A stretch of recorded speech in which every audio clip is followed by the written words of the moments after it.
नमस्कार दोस्तों। तो आप सब देख रहे हैं ऑनलाइन हिंदी सीखे यूट्यूब चैनल को। तो फ्रेंड्स, आज का जो यह क्लास है, इस क्लास में हंसमुख सरदार नामक एक कहानी पढ़ेंगे, जो बहुत ही बढ़िया एक रोचक कहानी है। इसको हम लोग पढ़ेंगे शुरू से अंत तक। और इस कहानी में क्या है कि सारी मात्राओं की जानकारी मिलेंगे। तो आप सब इस वीडियो को अंत तक बने रहिएगा, ठीक है। अगर आप मेरे चैनल पे नए हैं तो चैनल को कर दीजिए सब्सक्राइब और बेल आइकन पे क्लिक करके ऑल पे प्रेस जरूर कर दीजिए, ताकि हम अच्छे अच्छे वीडियो आप सभी के लिए लाते रहेंगे। और ये जितने भी सारे कहानी की वाक्य है, उसको हम बारीकी बारीकी से करके पढ़ेंगे और इसको हम समझाएंगे आप सभी को, ठीक है। तो जैसे दोस्तों यहाँ पे लिखा है, बहुत दिनों की बात है, और ये है पूर्ण विराम, ठीक है। कह रहा है बहुत दिनों की बात है, बहुत दिन पहले की बात है ना। एक बहादुर सरदार था, ठीक है।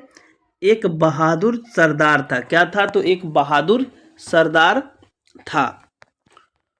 उसने अनेक लड़ाइयाँ लड़ी थी और उनमें अपनी असाधारण वीरता का परिचय दिया था। और यहाँ पे पूर्ण विराम है तो रुक जाना है। पूर्ण विराम का मतलब होता है रुक जाना, ठीक है। तो कह रहा है कि उसने अनेक लड़ाइयाँ लड़ी थी। क्या? कौन लड़ाइयाँ लड़ी थी? सरदार, जो एक बहादुर सरदार थे। बहुत दिनों की बात है। उसने बहुत अनेक प्रकार की लड़ाइयाँ लड़ी और उनमें अपनी असाधारण वीरता का परिचय दिया था। मतलब अपने वीरता का परिचय दिया, मतलब उनके वीरता का कोई जोर शोर नहीं था, ठीक है। वह एक मजा हुआ तलवारबाज और कालाबाज घुड़सवार। अब देखिए, उसमें एक और अच्छी बात थी। उस मने सरदार के पास एक और अच्छी बात थी कि उसके पास क्या था कि वह तलवारबाज भी था और कलाबाज भी था, ठीक है। और घुड़सवार भी था। कलाबाज घुड़सवार मतलब घुड़सवारी में उसका कोई मतलब तोड़ नहीं था। मतलब बहुत ही बढ़िया घुड़सवारी भी करता था, ठीक है। था है उसमें का। इतना ही नहीं, इतना ही नहीं, आगे भी और कुछ। वह दिल का भी बहुत उदार था। वह दिल का बहुत उदार था, यानी बहुत दिल का मायावी आदमी था, ठीक है। वह सदा गरीबों और जरूरतमंद लोगों की सहायता किया करता था। और यहाँ पे रुक जाना है। वह सदा मतलब वह हमेशा गरीबों और जरूरतमंद लोगों की सहायता किया करता था। कौन? तो सरदार, हंसमुख सरदार, ठीक है। असहाय लोगों की रक्षा करना वह अपना कर्तव्य समझता था। और ये पूर्ण विराम। असहाय लोगों की रक्षा करना वह अपना कर्तव्य समझता था। तो कौन? तो सरदार, ठीक है। लोग उसे सच्चे दिल से प्यार करते थे, ठीक है। लोग सरदार को सच्चे दिल से प्यार करते थे। वे उसकी क्या है? तो इसके आगे देखते हैं, लिखा है वे उसकी, ठीक है,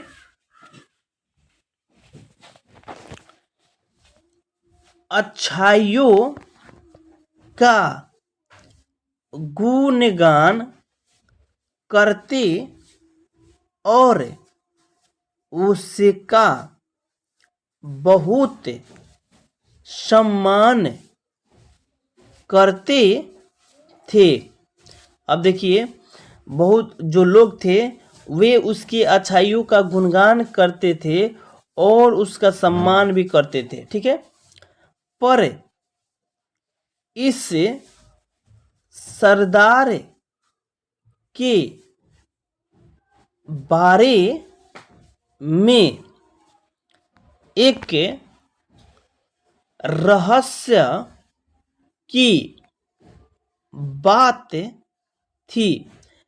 पर इस सरदार के बारे में एक रहस्य की बात थी, और ये जो है कोमा की चिन्ह है, यहाँ पे आके जब वाक्य पढ़ते हैं तो थोड़ा धीरा हो जाते हैं, ठीक है। जो किसी को मालूम नहीं थी। अब सरदार की जो रहस्य थी वो किसी को मालूम नहीं थी। अब आगे हम लोग देखते हैं क्या थी, ठीक है।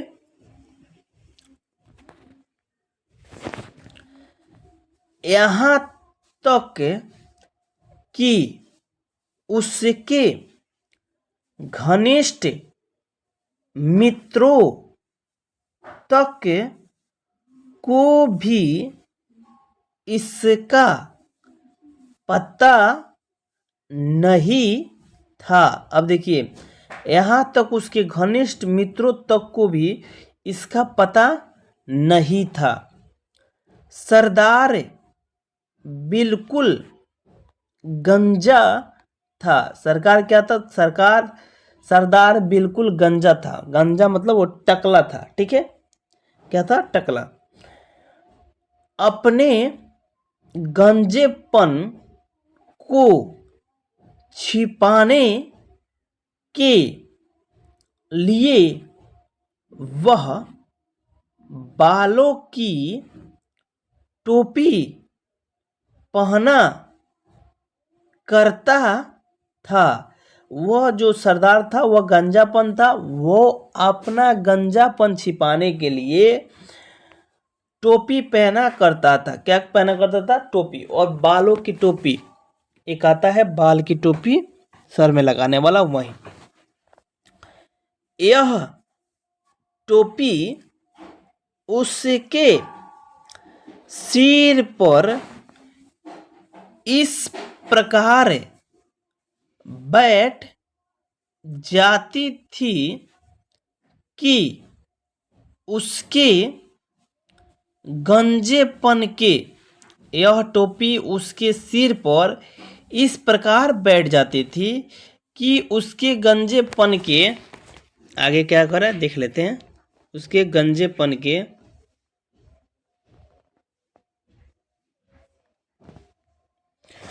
गंजेपन के बारे में किसी को रंच मात्र भी शंका नहीं होती थी। उसकी जो टोपी थी ऐसी थी कि किसी को पता ही नहीं लग रही थी कि ये टकला है सरदार, ठीक है। एक बार सरदार अपने कुछ मित्रों के साथ जंगल में शिकार खेलने गया, ठीक है। एक बार सरदार कुछ मित्रों के साथ शिकार खेलने गया, ठीक है। वे अपने घोड़ों को सरपट दौड़ाते जा रहे थे कि तभी अकस्मात, इसको क्या पढ़ेंगे? अकस्मात। अकस्मात मतलब होता है अचानक, ठीक है।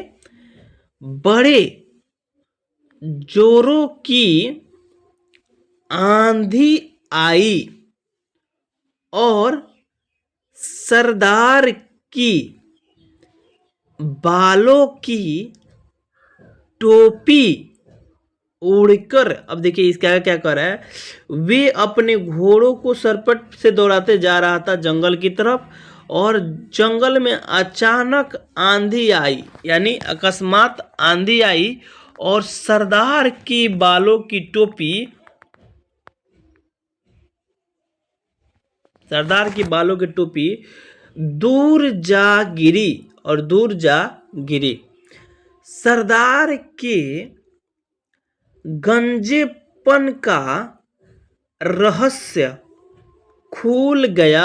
अब देखिए जैसे टोपी जाकर दूर गिरी तो सरदार के गंजेपन का रहस्य खुल गया। सरदार के मित्र उसकी गंजी खोपड़ी देखकर दंग रह गए। अब सरदार के जो मित्र थे वो गंजापन देख के, उनकी टकलापन देख के वो दंग रह गए। ठीक है, उन्हें सपने में भी यह ख्याल नहीं था कि उनका हंसमुख सरदार गंजा है। उन्हें सपने में भी यह ख्याल नहीं था कि उनका सरदार हंसमुख सरदार गंजा है। ये तो बात किसी को पता ही नहीं थी। ठीक है, वे ठठाकर हंस पड़े। अब वे जितने मित्र थे ठठाकर हंसने लगे, मतलब जोर से हंसने लगे। उन्होंने कहा, वाह, आपका सिर तो अंडे की, देखिए उनके मित्र ने अब मजाक उड़ाना शुरू कर दिया है। उन्होंने कहा कि वह आपका सिर तो अंडे की, अब देखिए अंडे की तरह सफाचट है।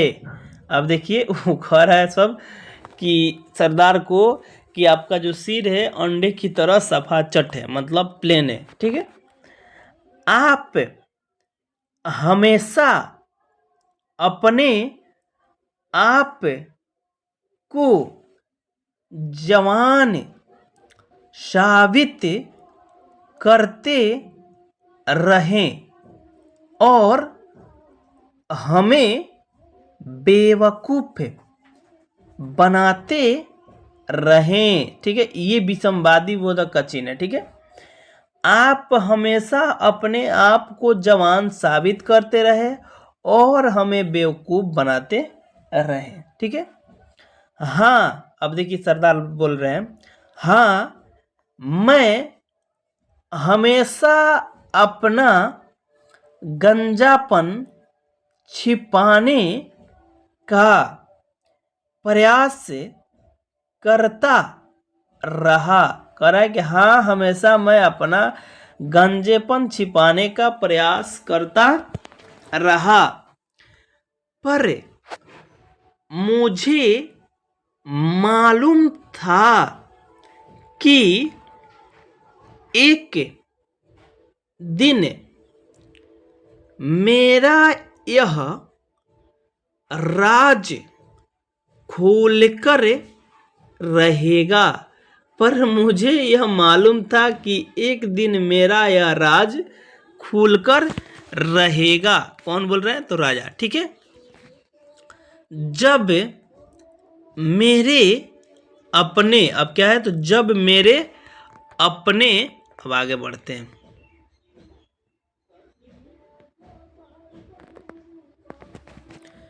बालों ने मेरा साथ नहीं दिया तो दूसरों के बाल मेरे सिर पर सदा के लिए कैसे रह सकते हैं।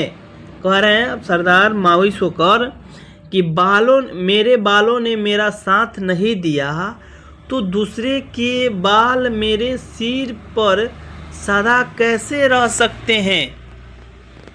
ठीक है, यह कहकर सरदार हो करता हुआ खिलखिलाकर हंस पड़ा। यह कहकर सरदार हो कहकर खिलखिलाकर हंस पड़ा। जब सरदार के मित्रों ने देखा कि वह स्वयं अपने आप पर हंस रहा है तो वह उस पर अब देखिए क्या हुआ। जब सरदार के मित्रों ने देखा कि सरदार स्वयं अपने आप पर हंस रहा है तो वे उस पर क्या कर रहे हैं, तो वे उस पर हंसने के कारण बहुत शर्मिंदा हुए। जब सरदार हंसने लगे हो करके, तो जो उनके मित्र थे अपने आप पर वो भी लोग शर्मिंदा करने लगे। उन्होंने सरदार से कहा, सरदार आप वाकई बहुत दिलदार हैं। सरदार ने कहा मित्रों ने कहा सरदार से, सरदार आप वाकई बहुत दिलदार आदमी हैं। ठीक है, यानी आपने गंजापन है, आपने लोगों को मदद करते हैं, आप में हर एक प्रकार की गुण है, आपने कभी युद्ध हारा नहीं है, फिर भी गंजापन दिखा, फिर भी हम लोग हंस रहे हैं, फिर भी आप भी इसमें हंसे। ठीक है, अच्छा लगा। ठीक है, तो इस कहानी से हमें क्या शिक्षा मिलती है, आप सब बताइए। इस कहानी से हमें क्या शिक्षा मिलती है? तो इस कहानी से यही शिक्षा मिलती है, जो अपने पर हंस सकता है, जो अपने पर हंस सकता है, वह कभी हंसी का पात्र नहीं बन सकता। जो अपने आप पर खुद हंसता हो कि मैं ये गलत हूँ, मैं ये सही थी हूँ और मेरे अंदर ये है, मैं छुपा कर रखता हूँ, और अपने आप पर जो हंस रहा है वह दूसरे किसी का हंसी बन नहीं सकता। यानी कहने का मतलब है उसको कोई चिढ़ा नहीं सकता है। ठीक है, तो यही इस कहानी से शिक्षा मिलती है। तो आप सभी को यह कहानी कैसी लगी हो, अच्छी लगी हो तो कमेंट करें, बुरी लगी होगी तब भी कमेंट कीजिए आप सब कि हाँ ये कहानी क्या है, क्या बताता है, अच्छी लगी बुरी लगी, ताकि आप सभी के लिए मैं ऐसे वीडियो बनाऊं।